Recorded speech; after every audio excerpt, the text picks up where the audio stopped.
doa ni tidak mesti turut sepatah-sepatah ajaran Nabi. Kerana belum Nabi Muhammad mari pun manusia berdoa dah. Cuma kalau kita boleh tiru perkataan yang dikeluarkan Nabi Muhammad SAW, lebih baik. Tanda kita ni bergantung dengan Nabi selama-lama. Dia bergantung dengan Nabi ni artinya bergantung orang rapat dengan Tuhan. Terlalu banyaklah doa-doa ni. Saya sekarang ni setiap kali sembahyang subuh, saya baca doa kunut nazilah tak panggil. Dalam Islam ni tidak mesti sembahyang subuh. Sembahyang subuh, sembahyang asar, sembahyang maghrib kita digalak doa kunut nazilah bila turun bala. Dan bala sekarang ni, bala yang paling teruk sekali, bala sekular. Sekular ni maknanya bala yang kita panggil agama lain, politik lain. Berniaga, tersebut pada agama lah.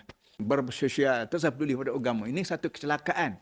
Bala Allah Ta'ala yang turun pada manusia sekarang ini. Baik pak kita, baik pun negeri Arab. Berpunca daripada kita sendirinya, beri peluang pada orang yang sekular ni memimpin kita. Orang tak ada agama nak pimpin. Misalnya, saudara ada motorkar, tapi jalan tak tahu. Saudara ada motorkar, ada lesen, tapi saudara tak pernah pergi Kuala Lumpur. Nak bawa macam mana? Motorkar ada lah, lesen ada, tapi jalan tak tahu. Ni nak pergi macam mana? Begitu kita. Ilmu ada, universiti ada, profesor ada, pensyarah ada, tok guru ada. Tapi masa depan kita tak tahu kenapa.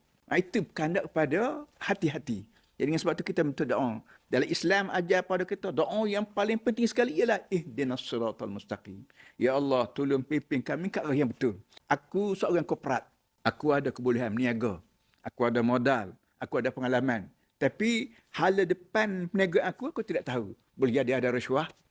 Boleh jadi ada penyamun. Boleh jadi kerana aku kedekut bayar gaji pekerja. Boleh jadi aku mungkin janji dengan pelanggan aku. Ini semua ni tidak as-siratal mustaqim. Jadi doa yang paling penting sekali ialah minta Allah beri hidayat. Tunjuk jalan. Hidayat ada dua. Hidayat tunjuk dengan cara ajar. Satu lagi hidayat yang panggil i'anah, tolong. Dilalah wa i'anah. Saya selalu misalkan, kalau saudara turun Kota Baru dan saudara tak biasa Kota Baru, saudara berjumpa dengan polis trafik.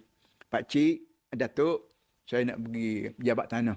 Kalau polis trafik itu dia banyak masalah, kerja dia banyak, dia kata begini Pak Cik pergi straight line ni, ada sebelah kanan tu ada bangunan besar putih. Tu pejabat tanah lah tu. Itu satu. Satu lagi polis kesian tengok pada orang kampung tua ni. Tak apalah Pak Cik, mari duduk atas motosikal saya bawa pergi. Sampai ke pintu pejabat, dia kata Pak Cik, inilah pejabat tanah. Jadi Allah Ta'ala ni beri kedua kepada kita. Tunjuk ajar, baik buruk. Iaitu melalui mata, telinga, otak. Kerana mata, telinga ni, otak ni pukat.